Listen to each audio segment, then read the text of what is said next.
directions for LEOcoin that I shared in Germany, I kind of made a little list for them of 5 or 6 things that we are currently looking to roll out in the beginning of 2017. Now, the LEOcoin development team,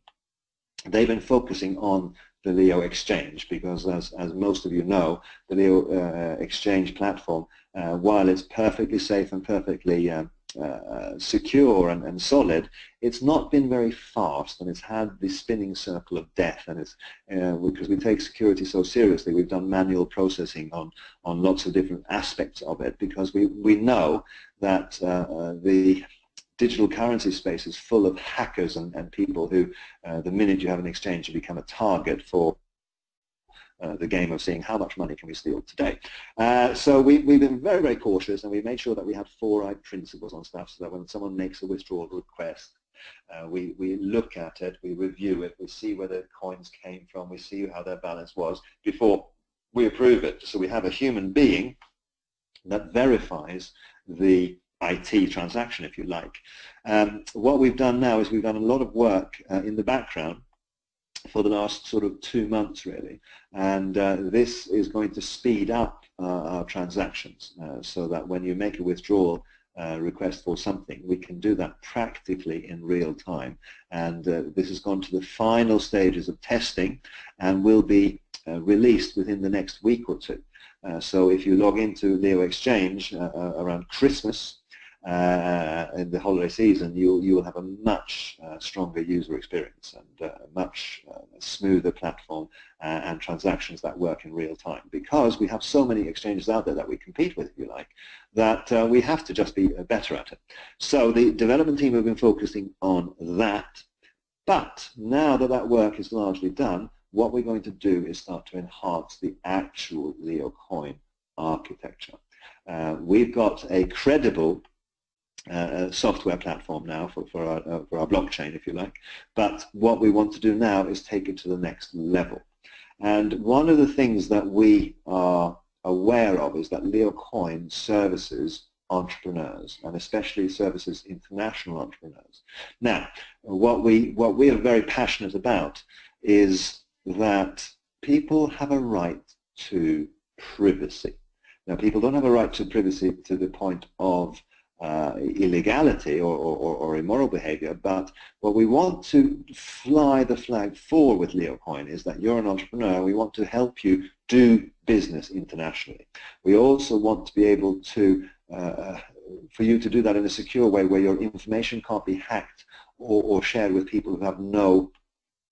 right to know what you're doing. If you look at some of the problems that banks have with hacking, and if you look at some of the problems with international transactions, all of these come from a framework that was not built for the internet. LEOcoin, on the other hand, was built for the internet. So we are going to do some very, very cool things to do with privacy, so that you can transact in a way that if it's no one else's business, then it's no one else's business, and it's your information that you share with another party, and that's it. So privacy is high on the agenda. One of the things that we're very keen to explore, some possibilities that we're seeing, is for KYC.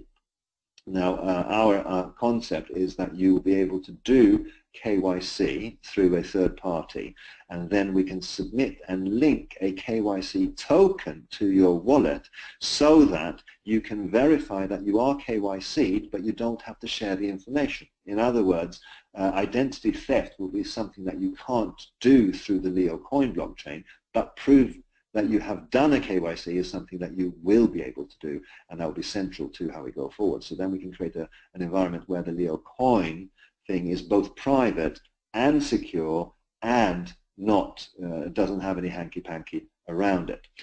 So this KYC aspect is very, very cool, because we're starting to explore exactly how we can add things to the blockchain beyond just being a currency. One of the things that we obviously, as a coin, committed to supporting entrepreneurship in all its forms, is we want to be at the forerunners, if you like, for the smart contracts environment, and where we can link official documentation into the blockchain so that you could put deeds of houses on there, and then we can kind of cut out the middleman, which in all countries of the world are called lawyers, where they kind of act as a trusted partner to verify your documentation. Imagine if we can do that in a trustless environment with the blockchain verifying everything that you're doing there, then suddenly we can again be very, very disruptive. So there's stuff going on there with smart contracts and storing assets on the blockchain, and that is potentially revolutionary. Now, if you consider the KYC side of it together with the asset side of it, and you think what we could do for democratic and voting processes, one of the things that I want to do within the LEOcoin, what the LEOcoin Foundation wants to do within the LEOcoin environment, is create a voting process, say, where you can use the blockchain and your wallet to vote on things, where what you want to do with the coin, where you want to take the direction of the coin, so we can really be a participative community where everyone who's an owner of LEOcoin owns a stake in the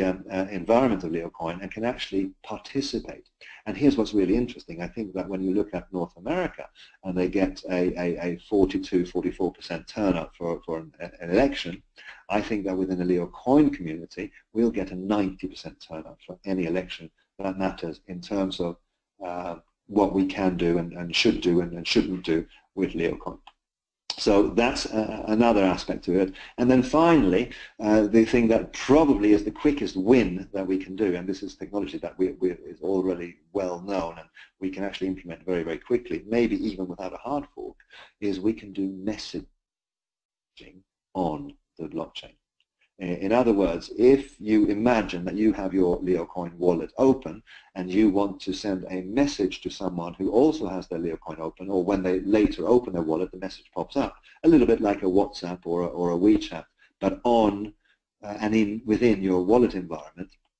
these messages would be encrypted end-to-end. Only you and the recipient would be able to see what the message was. And if we can create private communications like this, this is something that I'm very, very excited by, because again, I don't know about you guys, but every audience that I speak to, they're getting slightly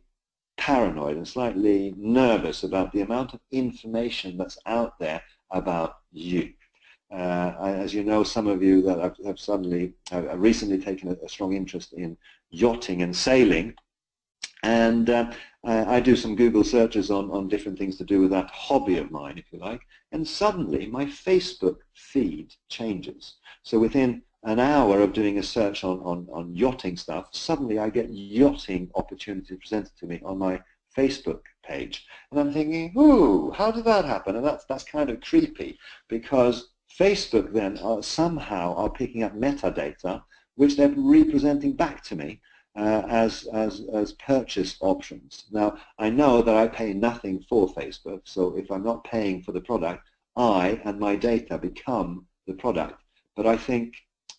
that people are nervous about this now, and I think that there's a great need at the grassroots level, a sense that privacy is something that's important and that we're all losing. So a coin like LEOcoin that is for everyone, that is for the masses, that has also got privacy built into it, that we champion that for me is just very, very strong.